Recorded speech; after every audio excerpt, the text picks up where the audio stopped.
but his situation was just a reflection of how crazy the 80s and 90s were. This will conclude this episode. If you haven't already, check out my previous episodes. Don't forget to like. Dang, man. That man was crying, but he didn't want to go to jail. But hey, that what help no dog. You know what I'm saying? That what help when you got, yeah, gonna go to jail. You feel what I'm saying? You do the crime, you got to do the time. You feel me? Like I don't think criminals. Yo. Ma, what's happening, fam? Bam, what poppin', man? It's almost the weekend, bro. It's almost Friday. I ain't gonna count with y'all, man. This Friday, man, we may do something a little different on this channel right here. Thinking about doing like a little story time. I know I be covering these, you know what I'm saying, these videos right here, man, where a lot of people be going to jail, and y'all be hearing me say I did 18 hours of hard time. You mad at me? So we're gonna talk about that 18 hours this Friday, I think. Do a little story time. Hey, that's something y'all might want to hear from me, man. Just like the video. But hey, we back with another Ward and Kelly documentary, bro. And tonight, man, we talking about this guy who you know what I'm saying, my dog Warren Kelly said he shot so many Crips that he became America's most wanted blood. So we're gonna talk about him, man. And y'all know when I be covering these joints, right? Like I don't want y'all to just take what I say, you know what I'm saying, as law. You feel me? I'm just giving my opinion, bro. And I'm only saying that because I think a lot of people think that reactors or bloggers or streamers, y'all think we Channel 5 news, bro. No, we don't deal in facts, bro. Sometimes our opinion may be so gangster and it may be so G that it sounds very factual, but we don't really deal in facts, bro. We deal in opinions. And I like y'all opinions, so comment down below. Shout out my dog Warren Kelly, man. Y'all sub his channel for me, you dig? Let's get it. I'm gonna detail the story of 6 Deuce Brim member Daryl Bailey, aka Little Trigga. Little Trigga. First of all, his nickname Little Trigga. We already know what he back. Man. Little Trigga. They calling you Little Trigga. The only thing more gangster than being called Little Trigga is being called Little Trigga Happy. Little Trigga Happy. That would have been crazy work. By the late 70s, wars between Crip and Blood gangs, and even Crip on Crip, would turn Los Angeles into a bloodbath going into the 80s and 90s, making Los Angeles murder rate skyrocket. South Central has several Blood and Crip gangs from various different sections, with South Central easily having over 100 different gangs, so South Central wasn't an easy place to grow up. Many of the youth growing up in Los Angeles would take the route of becoming drug dealers and even gangbangers, leading to kids embarking on a life that led to death and some doing time in jail. And that leads us to Daryl's story. Daryl was born around 1973 and grew up in South Central. He would later become affiliated with a blood set known as the Harvard Park 6 Deuce Brims. The 6 Deuce Brims will become one of the most known blood sets in Los Angeles, known for their reputation in the streets, especially with them being surrounded by several powerful enemy gangs, like the Rolling 60 Crips, the A-Tray Gangster. Dang, they was in the middle of it all, one. And the Hoovers, among others. The Brims are in alliance with other bloods, especially ones in the Brim Alliance, like the Fruitown and the Van Ness Gangster Brims. The Brims have been known for making headlines, having several members putting in work, and going on epic shooting sprees, like some Brim members I covered before, like Ace Capone. Ace Capone shot at a crowd of Hoovers at a party, leaving some dead after they robbed him. Also, a man named Little Sonny. Little Sonny killed several Rolling 60 Crips. I ain't gonna count now. I can't blame old boy for shooting at folk after they robbed him, bro. You know what I'm saying? Like, me personally, me being the law-abiding citizen that I am, I probably would have let the police handle it. But, like, if I'm a gangster, if I'm in that life, then I'm probably gonna blick your ass down, bro, if you rob me. Like, so I can't blame bro for that. After his brother was murdered. But these men are both serving life sentences for the murders they committed. And Daryl, a.k.a. Little Trigga, will follow in their footsteps, and he will live up to his name. On August 31st, 1988, Daryl was trying to build his name up in the set and trying to get more recognition from his gang. For Daryl, it was time to put in some work. So time to kill somebody. Areas his enemies will be. Daryl shot randomly through enemy gang territories, wounded 3 people. One of those 3 people was a young man named Jerry Johnson. Jerry, who was 14, was cleaning his brother's car when Daryl pulled up and shot him. He was critically injured. Bro, it always be like this, bro. It be like it never fails. Innocent people always end up dying through acts of gang violence. It's like, dog, get your ass out the car and walk him down, bro. I mean, I don't support violence. I'm gonna say that. You shouldn't do none of it. But if you just got to do it, bro, get your ass out the car, bro, and do a walk down. No more drive-bys.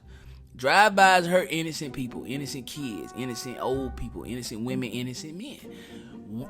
Walk them down. Walk them down. You know what I'm saying? Do a walk down. Like, no cap. Ended up surviving. After the shooting, Daryl faced 6 counts of attempted murder. However, during his trial, he walked out of the courtroom, making him a wanted man. He was also the prime suspect in a conspiracy to kill a witness. Daryl fled LA and went far away to St. Louis. He had several family members there. And by this time, LA gang culture spread across the country. St. Louis became full of Crips and blood gangs brought down by LA gang members. It was even a Brim set in St. Louis. Daryl was even related to featured rapper Chingy. Chingy would talk about his family ties on Vlad TV. Just to give you an insight on, as far as what I seen growing up in the streets and how that St. Louis wave of drugs and gangs started.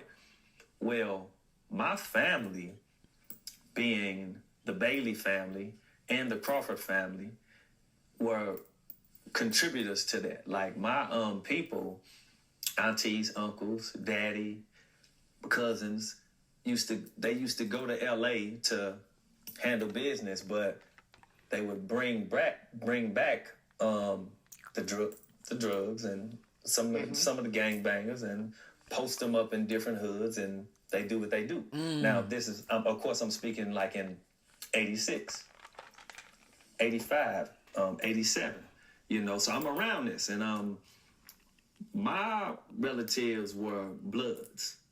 I never knew that about Chingy, bro. I like the way you do that right there. You know what I'm saying? I never knew Chingy was like tied into like any kind of gang violence. I mean, I knew St. Louis was like, and when I said right there, that was lame as hell too. I just had to call it out. But I knew St. Louis was like that, but I never knew Chingy was like tied down in that. For real. In the blood gang. Originated from Harvard Park, 6 Deuce Brims in L.A. And so they brought it to St. Louis.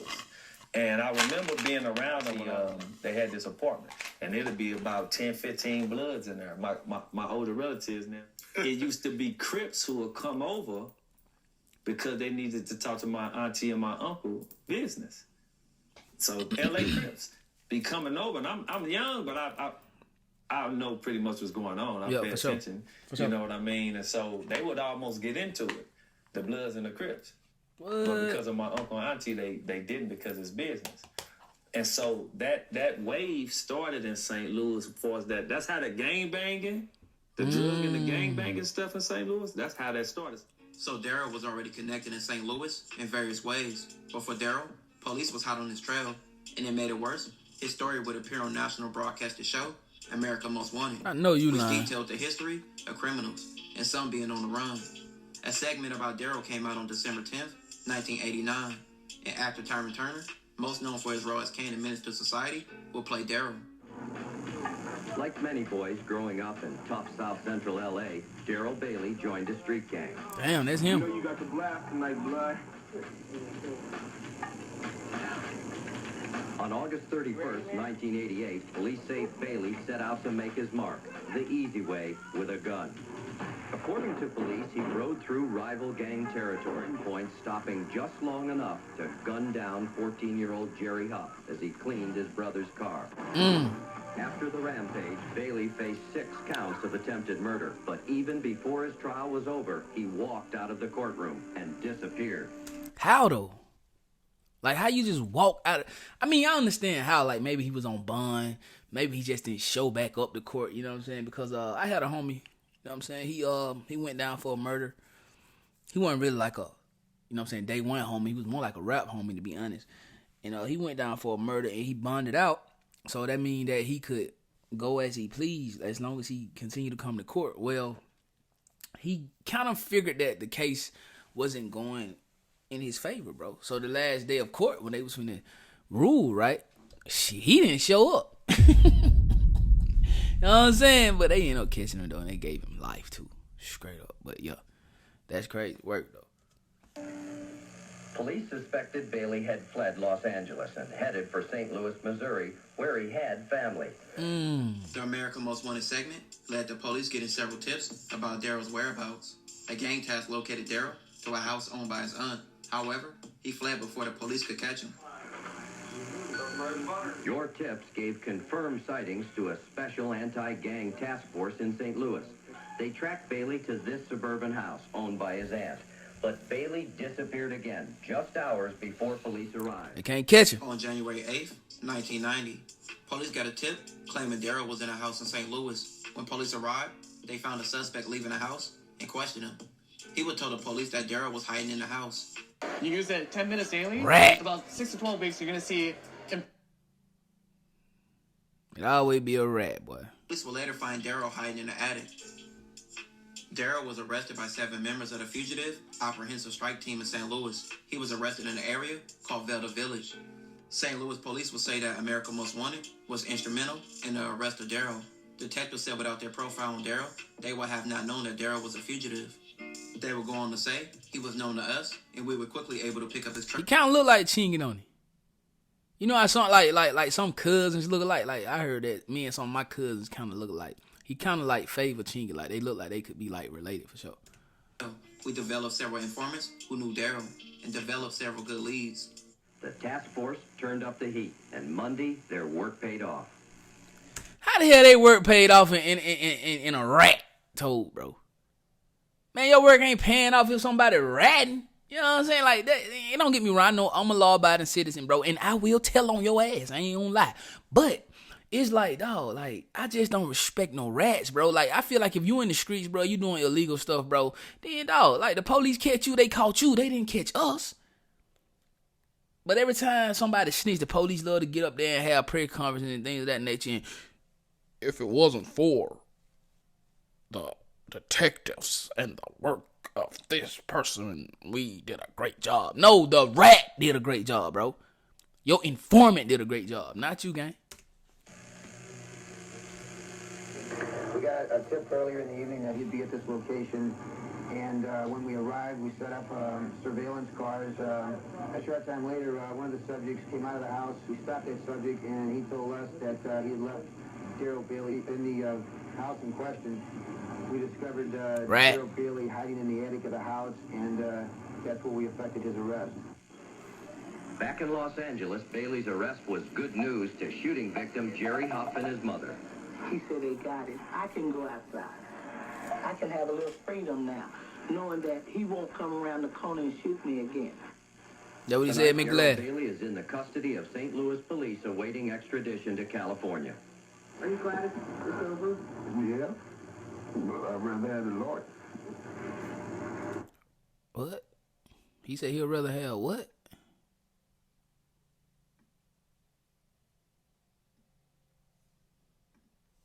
But I'd rather have the Lord. Rather have the Lord. Right now, I'm just hoping that goes through. In all, your tips have now... Maybe he said lawyer. I don't know what he said. 91 fugitives. Daryl was extradited back to California, where he faced his charges of 6 attempted murders. At the age of 17, by this time, Daryl's whole life was thrown away for the streets. There's little information about the whereabouts of Daryl in his current day, but his situation was just a reflection of how crazy the 80s and 90s were. This will conclude this episode. If you haven't already, check out my previous episodes. Don't forget to like. Dang, man. That man was crying, but he didn't want to go to jail. But he like, hey, that what help no dog. You know what I'm saying? That what help when you got, you know, yeah, gonna go to jail. You feel what I'm saying? You do the crime, you got to do the time. You feel me? Like I don't think criminals have basically got that like in their mind or through their head yet. Like if you do the crime, you more than likely gonna do the time. So you might as well just go on get ready and just go on go to jail, bro. Just go on go to jail, bro. You know what I'm saying? Like straight up, man. Like just get it over with. But anyway, it's crazy because I don't even think Daryl killed anybody. I think Daryl ran because he was facing 6 attempts, bro, and one of them was a kid. And honestly, bro, like I mean, this is just what I've heard. I don't know about the law, but they say an attempt may be worse than a murder, bro, in some states. So I don't know. But anyway, man, Y'all make sure y'all like it up, sub it up, man. Ring that bell. After y'all ring that bell, make sure y'all hit all, because I don't need y'all be missing these bangers, folks. You feel me? I need that 2100, man. I need that 2100 right now. Get me there today, folks. You feel me? 3K, we on the way, folks. Road to 10K to 100K plat. Y'all know we got that, man. I love y'all. I go by Dunn, man. Appreciate y'all for all the support, man. This is my second reaction channel, man. And I be going crazy. Y'all be going crazy. We gonna keep going crazy together, man. Y'all just make sure y'all tapping on all the other YouTube channels, man. My main reaction channel, King Dunn Reacts. My vlogging channel, Dunn and Quantum. And my lady got a channel, Quantum Mate, so tap me in over there with us, you feel me? Mob life or no life. Mob well, no way. You know how we coming. OTM, we getting described the mud. Don't forget to follow my gram, King_7. And I'm gonna catch y'all on the next vid. Let's get it. Gang. You know we got the streets, nigga. We got the trap, too. I say my trap doing numbers, I just bust another jewel, got a player around the corner, hey. I say my trap doing numbers like that 05 summer, got a quarter pound on me, hey. The trap, doing numbers, the trap.